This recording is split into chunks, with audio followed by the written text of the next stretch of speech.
Ito yung mga ingredients natin. 1 kilogram chicken leg, 1 head garlic, mince, 1 small sized ginger, crushed, 1 tablespoon brown sugar, 1 cup coconut vinegar, half cup lemon juice, 2 stalks lemongrass or tanglad, chopped, salt, pepper, 2 tablespoon annatto seed or yung ating aswete, and half cup margarine. Gamit ang isang bowl, i-marinate natin itong ating chicken. So, ilagay lang natin yung chicken.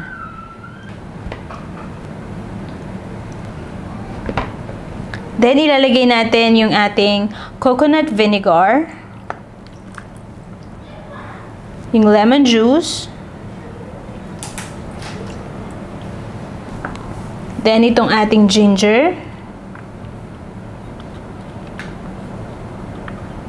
garlic, lemongrass,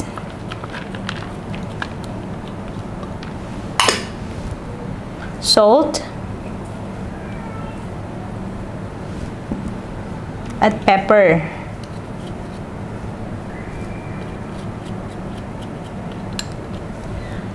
So, hahaluin lang natin ito.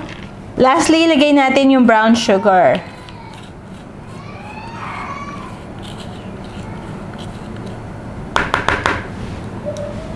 So, haluin natin ito para ma-combine yung ingredients. So, ilalagay na natin ito sa refrigerator. Pero masyadong malaki yung bowl ko. So, ilalagay ko na lang siya sa isang resealable plastic. Ito-transfer ko dito. At syempre, kasama yung sauce or kasama yung pang i-marinate natin. Yung mga ingredients na nilagay natin kanina.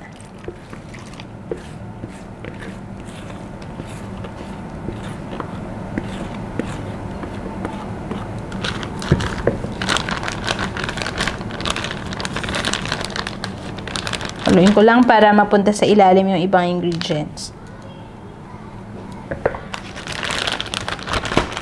Then, isi-seal ko na to.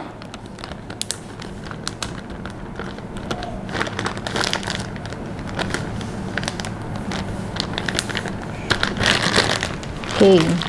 So, ito yung ating marinated chicken. Ito yung itsura niya.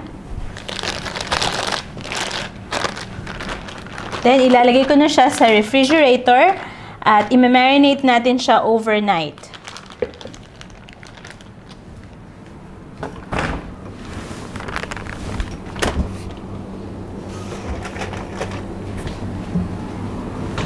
So, babalikan natin yan bukas. Itutuloy na natin yung pagluluto natin ng chicken inasal. So, bago yan, gusto ko lang ipakita sa inyo na nandito tayo ngayon sa labas. Outdoor yung setup natin ngayon. At gagamit tayo ng griller. At bago yon, tutunawin ko muna yung margarine. Gagawa tayo ng pasting sauce para sa ating chicken inasal. So, tara. So, gamit ang maliit na pot, hihinaan lang muna natin yung apoy. Set natin siya sa low heat. Okay. Then, ilalagay natin yung half cup margarine.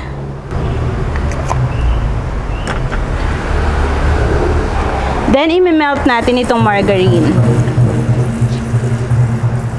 Hinaan pa natin maigi yung apoy. Ito yung magiging sauce natin para sa chicken inasal. Ipapahid natin to sa chicken inasal habang niluluto natin. So, na-melt na yung ating margarine. Lagay na natin yung annatto seed at haluin lang natin. Lulutuin natin to hanggang sa maging deep orange na yung kulay nitong ating sauce. Or at least maging orange siya. Lagyan natin ng pepper. At syempre, lagyan natin ng konting salt.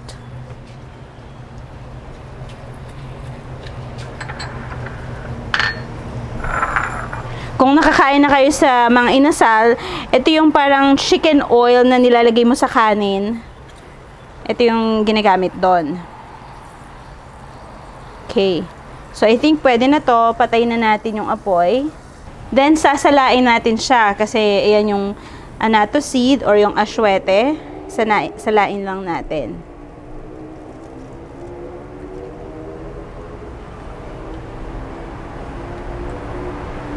Okay. So, ito yung ipangpapahid natin sa chicken inasal. Pwede na tayo ngayong mag-grill. Kunin na natin sa refrigerator yung ating chicken.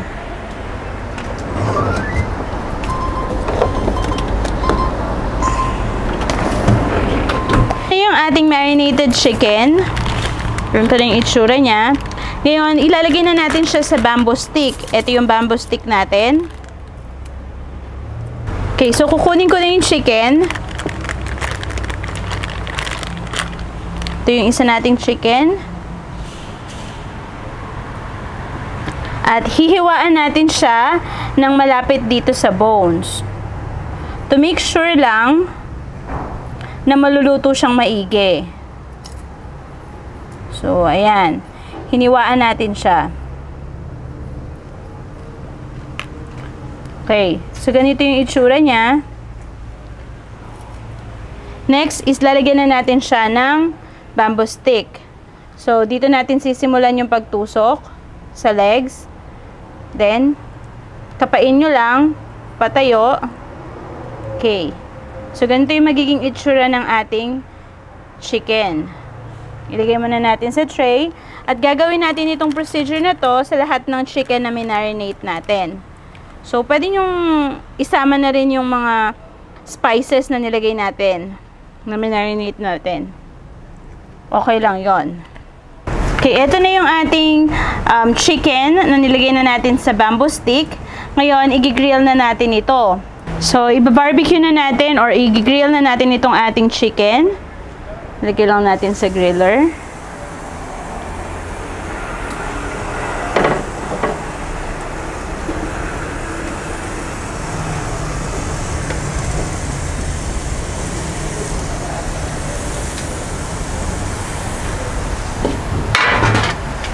Okay. So, habang gini-grill natin itong ating chicken, lalagyan natin yung ginawa natin na pasting sauce. Yung margarine at annatto seed, ipahid natin sa ibabaw.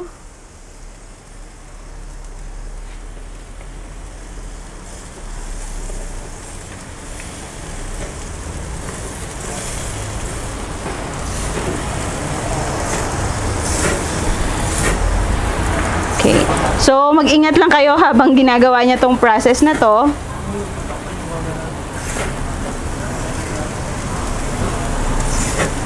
Gigilid lang ako kasi medyo umaapoy-apoy siya.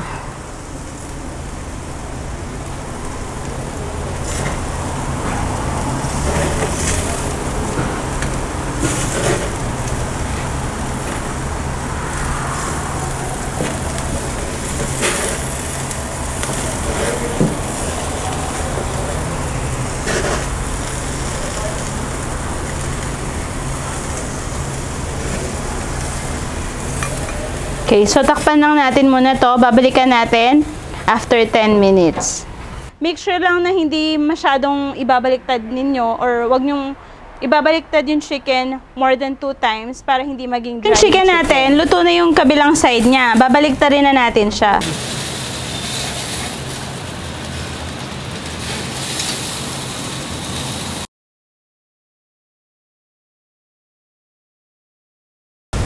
And since nabaliktad na natin siya, lalagyan natin siya ulit ng sauce para malagyan din ng sauce yung kabilang side.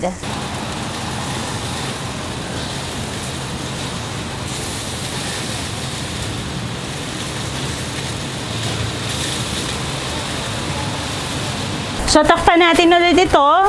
Lulutuin natin siya for another 10 to 12 minutes. So, luto na yung iba nating chicken inasal. Luto na to. Hahanguin ko na siya.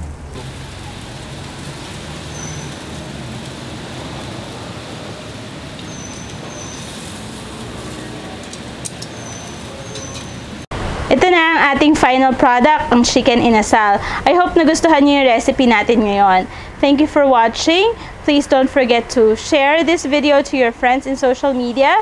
At i-click nyo rin yung subscribe button kung hindi pa kayo nakakapag-subscribe. Huwag niyo rin kalimutang i-visit yung aming website at www.pagkaingpinoytv.com at maaari nyo ring i-visit yung bago naming channel, Travel Farm, kung saan makikita nyo yung mga adventures namin overseas. So, thank you for watching, guys! Bye!